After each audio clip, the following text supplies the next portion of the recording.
할렐루야, 귀한 찬송 감사합니다. 10일 만에 뵈도 반갑네요. 우리 옆에 누구라고 인사하실 때에 뭐라고 할까? 주 안에서 다시 보니 반갑습니다 하면서 우리 인사를 나누시겠습니다. 주 안에서 다시 만나니 반갑습니다.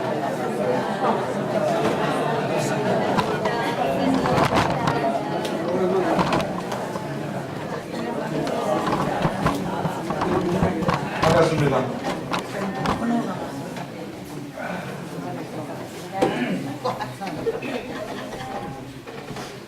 저도 우리 교회가 늘 이렇게 그립고, 제가 샌호세에서 설교를 하는데 거기 교인들하고 우리 성도님들하고 이제 비교가 나도 모르게 되더라고요.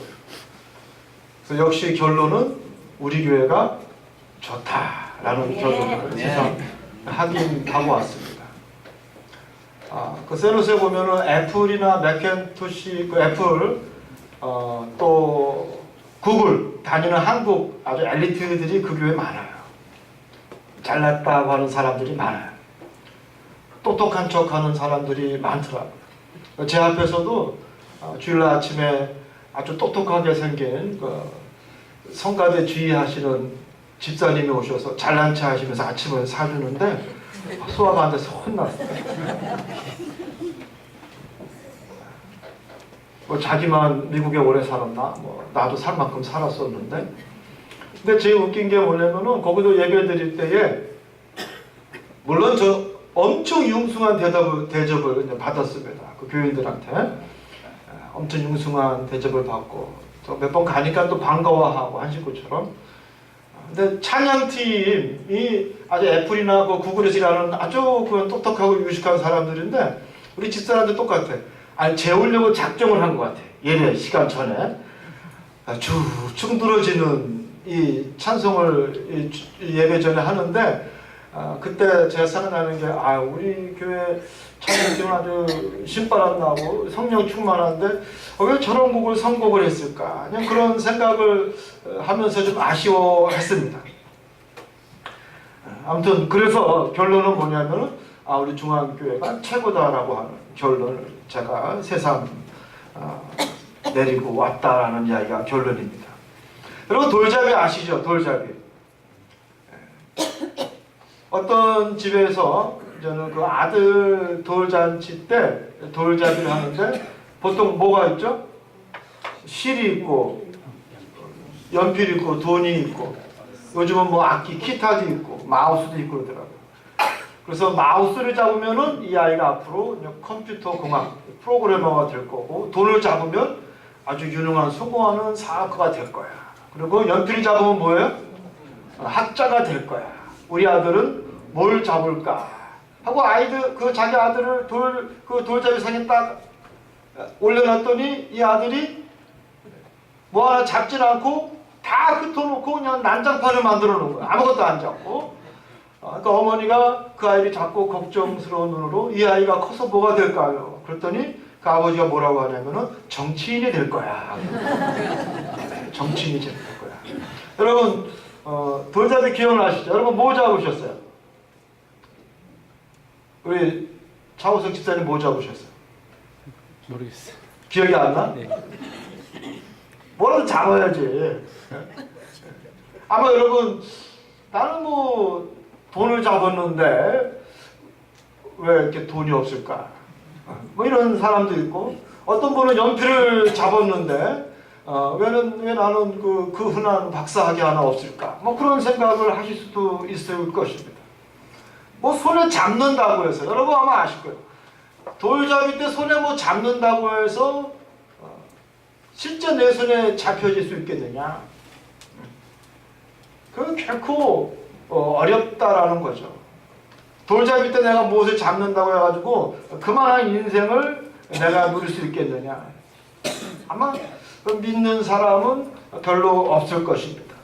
그럼에도 불구하고 우리 현대인들은 특별히 우리 한국 사람들은 뭔가 손에 잡으려고 애를 쓰고 있다라는 거죠. 뭘 잡으려고 애를 쓰고 있는 거예요. 사생결단을 하면서 뭐를 잡으려고 실제적으로 너무 조급합니다. 조급해. 대한민국 그러면은 깜짝 놀랄 정도로 경제가 발전한 나라, 세계사에 유례가 없을 정도로 발전한 나라라고 우리가 잘 알고 있고, 또 해외에 나가면 특별히 거기에 대한 자부심을 우리가 느낄 수 있는데, 그러나 그럼에도 불구하고 우리 내적인 아픔과 갈등이 있잖아요. 세대 간에 어떤 갈등이 있습니다. 제너레이션 갭이죠. 아들과 아버지가 서로 이해하지 못하고 다투는 경우도 얼마나 많이 있습니까? 또 빈부의 갈등이 있어요. 가진 자와 가지지 못한 자의 갈등, 정규직과 비정규직의 갈등, 또 요즘은 3포 시대 혹은 5포 시대라고 하잖아요. 연애와 결혼과 출산을 포기할 수밖에 없는 그런 이 젊은 세대들의 이런 좌절감, 또 그로 인한 갈등들, 이것들이 오늘 우리가 사는 한국 사회에 갖고 있는, 겉으로는 세계 역사상 유례가 없는 성장을 이루어놓은 나라지만 내적으로는 이러한 아픔이 있습니다. 그래서 그런지 더욱더 우리는 빨리빨리 뭔가 조급하게 만들어 보려고 합니다. 저도 얼마나 조급한지요, 성격이. 이번에 다시 한번 확인했는데, 저도 우리 집사람도 5년 만에 갔는데 미국 가서 뭐 좀 느낀 게 뭐 있어? 그랬더니 5년 전이나 지금이나 만으로 5년입니다. 횟수로 6년이죠. 변한 게 하나도 없어요. 변한 게 하나도 없어요. 별로 변하지 않는 나라가 미국입니다. 제일 답답한 게 뭐냐면 우리나라는 공항이나 어딜 가나 뭐가 다 터져요? 와이파이가 터지는 거예요. 근데 미국은 공항에서도 안 터져요. 돈 주고 사야 돼요. 얼마나 치사한 나라인지 몰라요. 웬만한 데 가면 다 돈 주고 사야 되는 거예요. 와이파이가 우리나라처럼 아무 데서나 터지지 않아요. 우리는 내 와이파이가 없어도 대강 큰 건물 밑에 가면은 남의 와이파이 다 끌었을 수 있거든. 그러니까 미국은 5년 전이나 지금이나 사실 별다른 게 없습니다. 근데 가서 보니까 제 운전증, 그 드라이버 라이센스가 익스파이어가 된 거예요. 새로 좀 만들 필요가 있더라고요. 새로 만들 필요가 있어서 아침에 우리 큰딸하고 같이 DMV라고, 우리나라 가면은 면허증 다시 발급해 주는 곳으로 가는데 아주 기가 막히게 줄이 길어요. 줄이 길어요. 그래서 일찍 가서 줄을 서야 합니다. 근데 아침 8시에 여는데, 여러분 제가 몇 시에 갈게요? 3시간 먼저 간 거예요. 그러니까 우리 보람이가 기절을 하고 보배가 기절을 하는 거야. 아빠 뭐 이렇게 일찍 가? 아니야, 빨리빨리 가서 빨리빨리 끝내고 빨리빨리 와야 돼. 이 빨리빨리가 이미 나도 뭐예요? 몸에 밴 거예요. 저도 이제는 미국이 어색하고 어색해. 모든 것이 다 생소하고 어색하고, 전에 같으면 자연스러웠을 텐데 이제 자연스럽지가 않더라고요. 오히려 답답한 거예요. 빨리빨리 해야 된다고. 우리는 뭔가 조급하게 얻으려고 하는 게 너나 할 것도 없이 우리의 모습입니다. 그래서 내가 원하는 것을 찾지 못하면 스스로 시험 들어요. 그래서 교인들도, 우리 성도님들도 가만히 보면 말이죠. 가만히 보면은 시험 들었다 그러면은 뭐 큰일 갖고 시험 든 게 아니라 자기 마음대로 안 돼서, 갖고 싶은 거 못 가져서, 자기 뜻대로 되지 않으면은 뭐예요? 혼자 그냥 어쩔 줄 모르고, 참 점잖음을 쓰려니까 저 얼마나 힘든지 몰라요. 뭐예요? 혼자 지 뭐 하면서 난리를 피고 시험 드는 거예요. 혼자 시험 드는 거예요. 스스로 이겨내지 못하는 우리의 모습을 볼 수가 있습니다. 그러나 여러분, 사실은요, 내가 손에 무엇을 잡는다고 해서 이루어지는 것이 아니라 가치를 먼저 추구해야 실제가 이루어진다는 것을 믿으시기 바랍니다. 실제가 아니라 가치가 실제로 이룬다는 것을 여러분 믿으시기 바랍니다. 히브리서 11장에 보면 이런 말씀이 있죠. 믿음은 바라는 것들의 실상이요 보이지 않는 것들의 증거니. 이 역설적이지만 이 말씀을 여러분이 이해하고 믿어야 합니다. 우리가 믿는다 하면서 우리는 실제를 구하는 것, 손에 먼저 잡히는 것을 구하는 것. 그러면은 이루어지고 내가 원하는 대로 살 수 있다고 생각하지만 nothing, 그렇지 않습니다. 돌잡이 때 내가 돌을 잡아떼가지고 돈 버는 인생이 될 수 있어요? 내가 돌잡이 때 여러분 연필을 잡아떼가지고 여러분 뭐 박사가 됩니까? 교수가 됩니까? 그거 아니거든요. 중요한 건 가치예요. 그래서 히브리서 11장에서도 뭐라고 이야기하고 있습니까? 믿음은 바라는 것들의 실상이. 먼저 믿음이 있으면 이루어진다라는 거예요. 근데 믿는다라고 하는 우리조차도 믿음이 먼저가 아니라 먼저 소유하려고 하는 조급함이 있습니다. 거꾸로 가고 있다라는 거죠. 거꾸로 가고 있다라는 것입니다.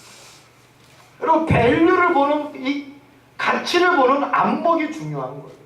여러분은 어떤 안목을 갖고 계십니까? 진짜와 가짜를 구분할 수 있습니까? 우리 중앙교회 성도님만 해도 시장에서 쑥을 사요 안 사요? 안 사요. 시장에서 파는 쑥은 안 사요. 무엇 때문에? 오염된다고. 그래서 우리는 보통 중앙교회 성도들은 어디서 쑥을 뜯어요? 섬에 가서 뜯어. 우리 보통 이 정도예요. 섬쑥 아니면 안 먹어. 섬쑥 아니면. 그래서 제가 이번에 미국 가서도 그 자랑을 했어요. 우리 교회 성도님들은 보통 이 쑥떡을 해와도 섬에서 뜯어온 100% 무공의 청정 지역의 쑥을 갖고 오신다. 나 그렇지 않으면 나는 안 먹는 사람이야. 그래서. 안 먹는 사람. 미국 가니까 샌호세 우리 이상영 목사님이 개척한 지 지금 3년 됐는데 가장 큰 감리교회가 됐어요. 우리 교회보다 2배가 됐어요. 아주 뭐 이상영 목사님 잘생기셨잖아요. 덩치도 좋고 아주 훨씬하고 잘생기고. 그래서 교인들이 얼마나 잘하는지 몰라. 얼마나 잘하는지. 특별히 거기 또 이 교육적으로 좋으니까 기록의 엄마들이 많아가지고 기록의 엄마들이 아주 이상영 목사님한테 얼마나 잘하는지 몰라요. 그래서 이것저것 뭐 선물을 많이 받았대. 자기가 너무 좋다는 거예요. 근데 이상영 목사님이 안목이 있는 사람, 볼 줄 아는 사람. 내 넥타이를 딱 보더니 형님 넥타이 좋네. 딱 그러는 거예요. 넥타이 좋네. 저 여러분 어떻게 했어요? 제가 설교 딱 끝나고 넥타이 딱 흘러 너 가자. 딱 주고 가자. 우리 교회 성도님 선물한 건데 내가 제일 아끼는 넥타이인데 넥타이 좋은데요? 그래? 너 가자. 저 그 다음날 임태일 선교사님을 만날 때는 반바지에 티셔츠 메고 갔어요. 뭐 뺏길까? 후배 목사가 뭐 좋다고 하는데 말이죠. 안 주고 올 수 있어. 안 주고 올 수 있어요. 저는 이렇게 잘 벗어주고 옵니다. 여러분 아시는 김준혁 목사님 있잖아요. 영등포에서 목회하는 후배 목사님이 한 번은 내가 자켓을 입는데 선배님 자켓 좋네. 그래서 벗어주고 왔어. 우리 집사람이 이해할 수가 없대. 그러니까 우리 어머니가 니네 아버지도 그랬단다. 이게 다 유전인 것 같아요. 근데 여러분 옷을 벗어줘도 이 보는 안목이 있는 사람한테는 벗어줘도 아깝지가 않아요. 여러분 제가 왜 이 가치에 대한 이야기를 합니까? 왜 안목에 관한 이야기를 합니까? 가치를 알아본 사람들과 그렇지 못한 사람들의 이야기를 하려고 합니다. 가치를 아는 사람은요, 가정의 가치를 아는 사람은 가정을 지키고 가정을 건강하기 위해서 희생합니다. 속회의 가치를 아는 사람은 속회를 위해서 봉사하는 것을 기쁘게 여기고요. 교회의 가치를 아는 사람은 교회 지체로서 역할을 다하기 위해서 애쓰고 있습니다. 예수님의 가치를 아는 사람은 예수의 제자로서 헌신하기 위해서 애쓰는 모습을 볼 수가 있습니다. 오늘 본문 말씀을 보면요, 히브리서 기자는 분명히 예수님의 가치에 대해서 알고 있는 사람이었습니다. 예수님에 대한 가치를 분명히 알고 있었기에 그는 오늘 본문 말씀에서 이렇게 이야기하고 있습니다. 이러한 대제사장은 우리에게 합당하니, 여기서 말하는 제사장은 바로 우리 예수 그리스도입니다. 그 예수님은 우리에게 아주 합당한 대제사장이라는 얘기입니다. 그는 거룩하고 악이 없고 더러움이 없고 죄인에게서 떠난 바 되시고 하늘보다 높으신 분이라 라고 히브리서 기자는 이야기하고 있습니다. 근데 히브리서 기자가 왜 이런 이야기를 하고 있습니까? 히브리서 기자가 오늘 이 말씀을 새삼스럽게 꺼내놓은 그 이유와 동기가 있습니다. 왜냐하면 주변에 있는 유대인들이 너무나 고집스럽기 때문입니다. 예수님의 가치를 알아보지 못하고 자기들의 통념을 깨지 못하고 예수님이 누군지 알지 못하고 여전히 그 예수님의 이름을 영접하지 못하는 수많은 주변의 이스라엘 민족을 바라보면서 히브리서 기자는 안타까운 마음으로, 정말 안타까운 마음으로 예수가 누구인지 다시 한번 말하고 있습니다. 그래서 히브리서 기자는 예수를 멜기세덱의 반차를 따른 유일한 대제사장이라고 표현하고 있습니다. 이스라엘 사람들에게 있어서 이 제사장이라는 것은 아주 익숙한 표현이었습니다. 제사장은 누굽니까? 우리들의 죄를 대신 하나님 앞에 속죄하는 아주 중요한 역할을 하는 그 직분이 제사장입니다. 자기들을 위해서 대신 예배를 드려주는 제사장의 직분, 그 제사장 중에서도 최고의 높은 대제사장이 누구냐? 바로 예수 그리스도라는 거예요. 근데 그 예수 그리스도 대제사장 되시는 예수님은 어떠한 분이냐면 반복해서 제사를 드릴 필요 없는 단번에 자기를 드림으로 말미암아 모든 속죄의 제사를 완성한 분이라고 히브리서 기자는 27절에 우리에게 말하고 있습니다. 사람이 세운 율법에 따라 세운 대제사장들은 먼저 자기 죄를 위해서 먼저 하나님 앞에 제사를 드려야 하지만 예수님은 흠이 없으신 분이기 때문에 자기를 위하여 제사를 드릴 필요가 없고 또 그 다음에 백성의 죄를 위하여 날마다 제사를 드려야 하지만 우리 예수님께서는 단번에 자기를 드리는 제사로 말미암아 반복되는 예배를 드릴 필요가 없는, 그리고 하나님께서 약속하신 그는 내가 기뻐하는 후회하지 않는 영원한 대제사장이 바로 예수 그리스도라는 것을 히브리서 기자는 이스라엘 백성들에게 알리기를 원했습니다. 그럼에도 불구하고 이스라엘 백성들은 얼마나 그 마음에 완악함과 고집함이, 이 고집스러움이 있는지 모릅니다. 여러분, 때로는요, 이 고집스러움이 뭐 덕이 될 때도 있지만, 그러나 이 고집스러움 때문에 손해볼 때도 얼마나 많이 있습니까? 이스라엘 사람들의 가장 이 대표적인 고집은요, 어디에 나타나냐면 이 콧이에요, 콧이. 콧이라는 것은 이스라엘 사람들의, 유대인들의 음식 문화, 음식 율법. 이스라엘 사람들도 뭐가 있어요? 우리 한국 분들도 이스라엘 사람들의 할랄이라고 하는 음식 문화에 대해서는 잘 알고 있습니다.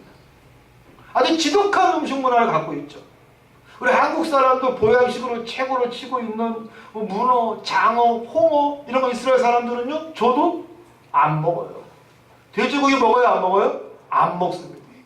돼지고기를 안 먹는 것뿐만 아니라 돼지고기를 삶은 그 솥에 소고기를 넣어도 그 소고기는 안 먹습니다. 돼지고기를 쓴 칼을 써도 그 돼지고기는 안 먹습니다. 얼마나 이스라엘 사람들이 고집스러운지 몰라요. 그래서 그들은 예수가 대제사장이요, 예수가 기름 부은 하나님의 종이요, 구세주요, 그리스도요, 메시아임을 믿지 못하는 이스라엘 사람들, 고집스럽고 완락스럽고 마음이 다친 그들을 향해서 히브리서 기자는 안타까운 마음으로 이 말씀을 전하고 있습니다.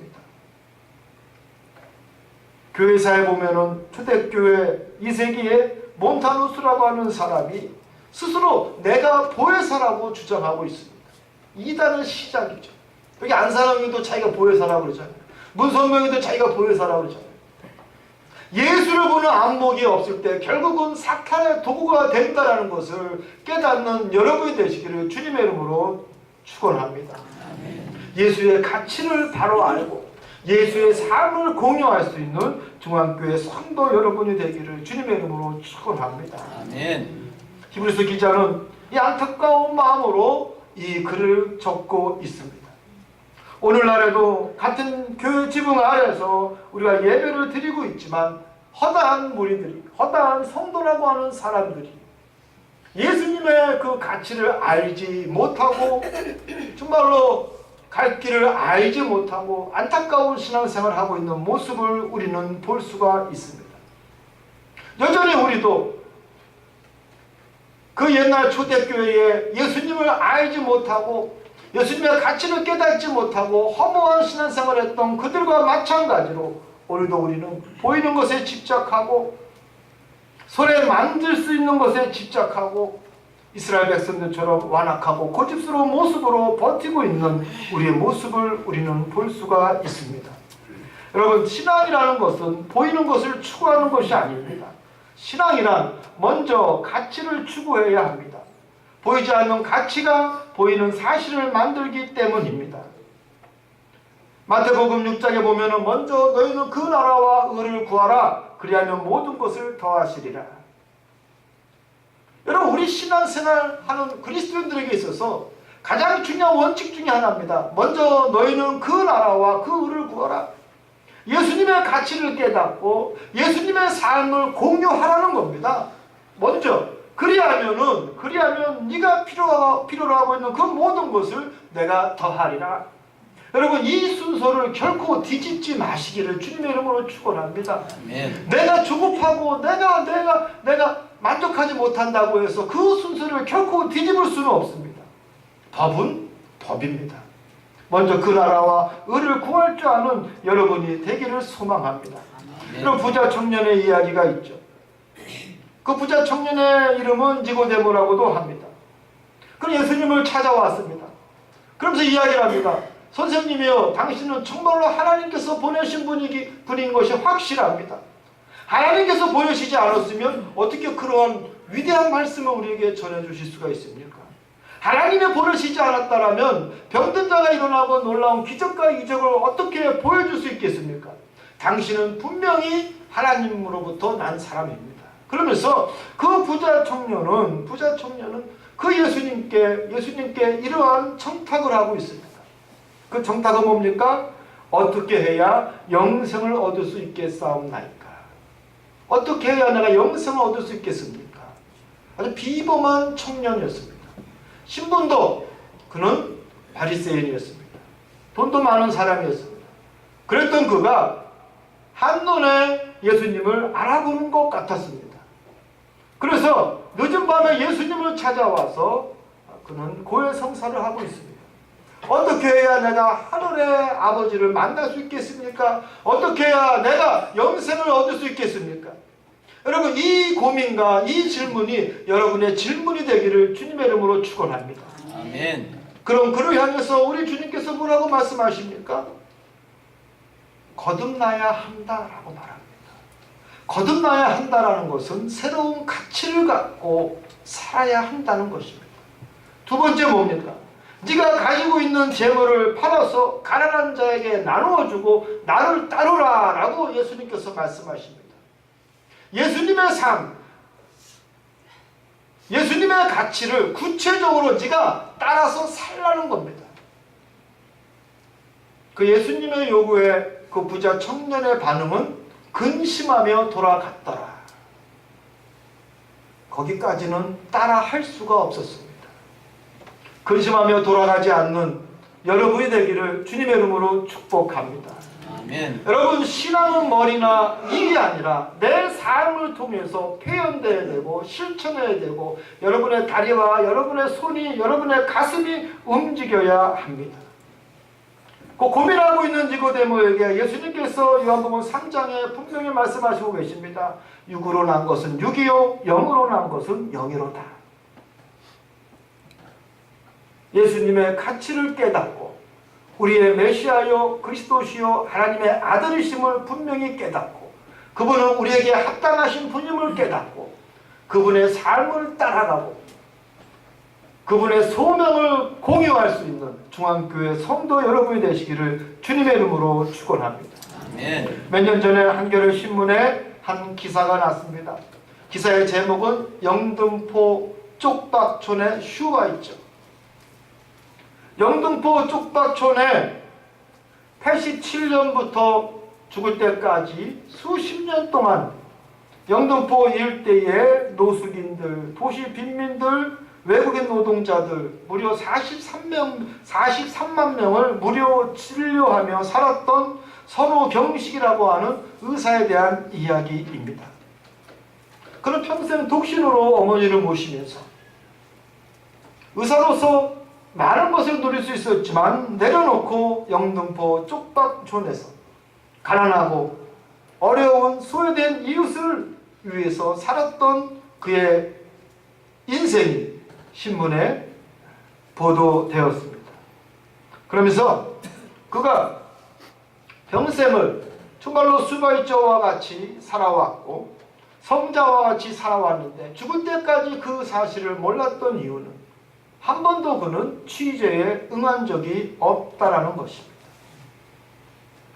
서부경식이라고 하는 사람이야말로 예수님의 삶을 공유한 사람이고 자기 인생을 통해서 예수님의 소명을 함께한 사람이고 예수님의 가치를 깨달은 안목 있는 놀라운 사람이었습니다. 그렇기 때문에 그의 인생은 비록 세상 살 동안 누리지 못하고 박수받지 못해도 하나님 앞에서는 잘했다 칭찬받을 수 있는 가장 큰 거인의 인생을 살아왔음을 우리는 부정할 수가 없습니다. 가치를 잃어버린 우리 그리스도인들의 타락된 모습. 요즘 노래방 가면요, 옛날에 성가대에서 합을 맞춰서 아름다운 이 성가를 불렀던 사람들이 그 타락한 모습을 보면은 요즘 노래방에 가서 술 취해서 마이크 잡고 노래 잘 부르는 사람들 보면은 다 어디 출신이에요? 성가대 출신이요. 아멘 아멘 했던 사람들이 이제는 그들이 홈런을 외치고 있습니다.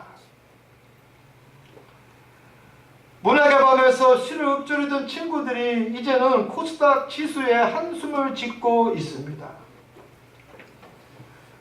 말씀과 기도에 열중이었던 젊은이들이 이제는 게임으로 한 주간을 보내고 있습니다. 이제 성도들에게 있어서 주일 성수가 중요한 것이 아니라 개인의 취미생활과 놀러 다니는 것이 더 중요하게 됐습니다. 성령 충만이 아니라 물질 충만, 소비 충만이 그 사람들의 중요한 이슈가 되었습니다. 예수의 가치를 깨닫지 못하고 인정하지 못하는 사람들의 안타까운 모습입니다. 그리고 중국 진나라의 시황제 양정이라고 하는 사람이 있습니다. 그는 아방궁을 짓고 온갖 부와 화려함을 누리며 불로 장생을 꿈꿨던 사람입니다. 세계에서 가장 위대한 건축물인 만리장성을 쌓았던 사람입니다. 인생의 성공과 성취라고 하는 차원에서 보면은 감히 그와 견줄 수 있는 사람은 없을 만큼 실로 위대한 인생을 살았습니다.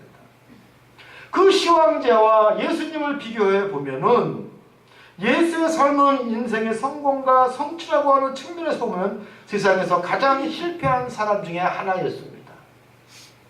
진시황은 불로 장생을 꿈꿨지만 예수님은 30대에 객사했습니다. 아방궁은커녕 머리 둘 곳도 없었습니다. 지자들에게 마저 배신을 당해 정치인이라고 하는 억울한 누명을 쓰고 십자가에서 수치스럽게 처형을 당했습니다.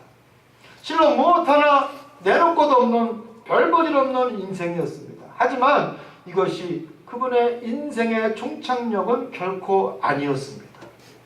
바로 여기에 복음의 비밀이 있습니다. 만약 이것이 예수님의 정말 마지막이었다라면은 사도 바울이 말한 것처럼 우리는 가장 불쌍한 사람이었을 것입니다. 예수님께서는 한 푼의 돈도 한 푼의 부동산도 한 평의 땅도 남기지 아니하시고 장수도 누리지 못하고 냈을 업적도 없었지만 그러나 우리 예수님께서는 분명히 한 가지 성공을 하셨습니다. 그 성공이 무엇이냐? 하나님의 뜻과 그 섭리를 완벽하게 순종하셨다라는 겁니다. 여러분, 세상적인 지위와 성공, 명예 누리지 못한다 할지라도 예수님처럼 하나님의 뜻과 섭리를, 그 소명을 완벽하게 순종하며 이루는 여러분이 되기를 주님의 이름으로 축원합니다. 아멘. 우리 예수님은 하나님의 말씀에 죽기까지 순종함으로 하나님의 뜻과 하나님의 섭리를 당신의 삶을 통해서 온전히 구현하신 우리 예수님께서는 당신의 전생애를 한치의 오차도 없는 완벽한 하나님의 아들로 사셨습니다. 오늘은 성령 강림절입니다. 우리가 정말로 예수님의 그 소명을 나의 소명으로 여기고 예수님의 순종을 나의 인생의 모델로 삼고 살아가기 위해서는 우리의 힘으로는 너무나 벅차고 연약합니다. 여러분, 성령 충만을 사모하십시오.